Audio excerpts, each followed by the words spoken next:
Hey guys, how's it going? Seth with Corone Jiu-Jitsu presents Just the Tips.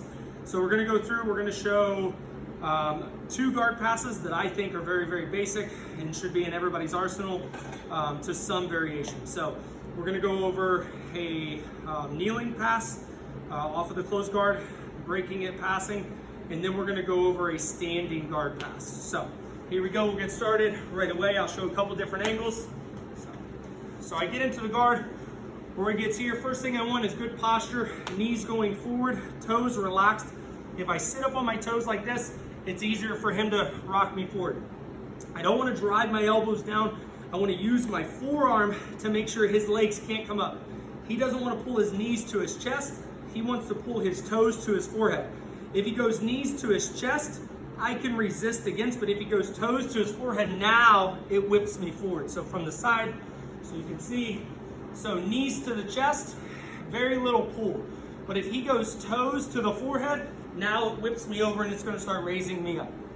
So I want a good base, sitting down, toes relaxed, sitting down here. My arms come out, elbows not in or out. Here, nice and relaxed on here. Either hand staggered. Some options you have for the belt are grabbing about hip width apart, and I can twist the belt. So pushing back and forth depending on if I'm passing this side. Some other things I can do is just use my hands on the hips and the ribs. And then one of my favorites, if I'm not grabbing the belt, is to grab the pants here and then start pushing down so I can pin the hips without overly committing to the top, okay? So once I get that, I'm here. I wanna make sure I'm opening to this side because this is the side I'm passing to. As I'm passing, my knee is going to open so that I get a wider base before I bring this knee over. If I bring this knee over first, he can just simply topple me over. So whatever hand position I'm getting, whether it be here, here, or here, I'm going to go with this one today. From here, I'm going to grab. My knee opens up. I pull my knee back and shove it under his butt so he has a seat. This allows me to start pushing away and pry his legs open. Now, once I get here, a good fighter is going to immediately start turning to the side, and I want to drop and use my elbow to make sure he can't get this back. Now, right now I'm talking and I'm showing, but I want to be up so I'm in a good posture.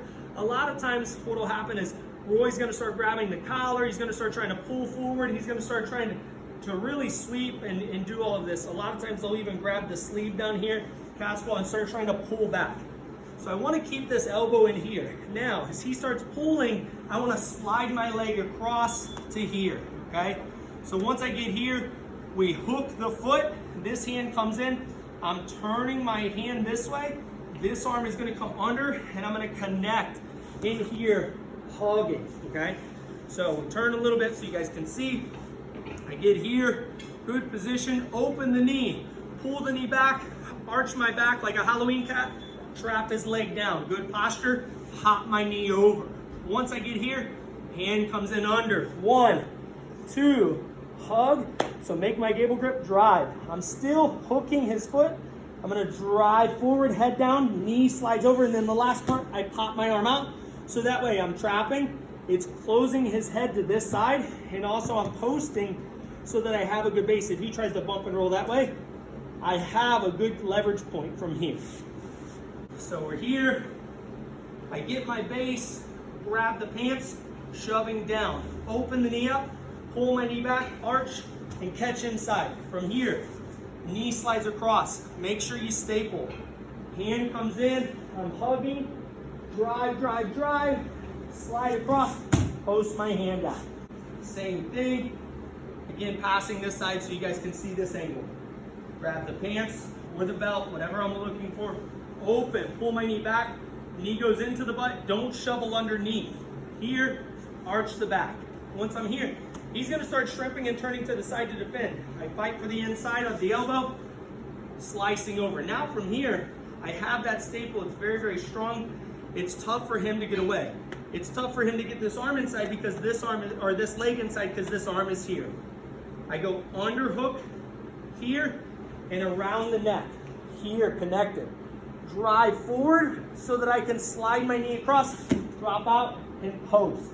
Now I have a good spot so he can't start to bump, and I can survive that initial 30 to 40 seconds of fury that he's gonna have. The next one is going to be the standing pass. I really like this one. I'm gonna trap the arm and start standing. So, same thing, good posture. I'm looking at the horizon, not looking at my opponent. I can either grab this arm on my own, so I'm grabbing the wrist like a bracelet, holding the hand, which is nice for wrist locks, as well as I'm getting the cat's paw grip here on the sleeve. My knuckles go into the wrist, pushing down. Or sometimes what will happen is as he's reaching for my collar, my hand comes in, I support, I shove down, I grab the wrist, and then I'm trapping it to the belly. I have this arm trap, so I'm gonna step up this leg. I don't like to jump up both at the same time because you're losing connection to the floor. So eyes on the horizon, I step, 1, 2, and then the most important part, pull yourself up, stand tall, hips go forward. So it makes it very tough. Elbow inside, he tries to pull his arm back, he has to pull it through his own leg. I'm pushing down here. As it starts to break, I'm gonna step back my opposite leg. I like to take, shove down in between his legs, staple my knee over. Now, you can go over the shoulder or around the neck. If I am bigger than the guy, a lot of times I will hook under the neck so that I can control their posture. If we're roughly the same size, which we are, I'll come over and grow here, and then I'm gonna do a big, huge back step as I press the arm away.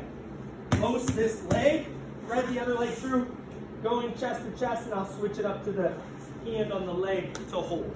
So whether he goes to grab my collar, I trap here. Good position, I don't need to look at him. Step up, 1, 2, and I'm up. Hand goes inside, I'm gonna push down as I open, trapping this arm to his belly so that I'm in a strong position.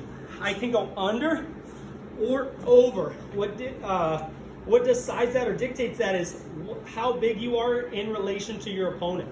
I hug the back. I don't want to be over here. I want to be over, armpit against the neck. Now, this leg is going to back step, and I fall into position. Hide your head here, pressing through. Now from here, I can switch, grab inside of the leg, drive, and go into old school side mount. He starts to reach, whatever it may be, I trap here, punching in, holding, stepping up, 1, 2, stand up, hook. Once I'm here, push down, step back, breaking the grip. I want to trap this to his belly with all of my weight and all of this structure. My knee slices in, I hug, connect to the floor. Once I'm here, big back step here, still pressing away, try to bring your arm back in, and I'm pushing this away. So I'm not worried about the crossface. My ear is glued to his chest and his shoulder, so that way I can keep him from bridging. Once I'm here, I like to either post and thread, or I'll switch to this, grab, thread, and then come here, and now I can make sure I push his leg away, going into side mount. So these are my 2 favorite guard passes I like to do. 1, a low kneeling pass, very close and up close and personal pressure. The other, standing pass, still a lot of pressure, still driving in, making my opponent miserable. Thanks guys, have a good day.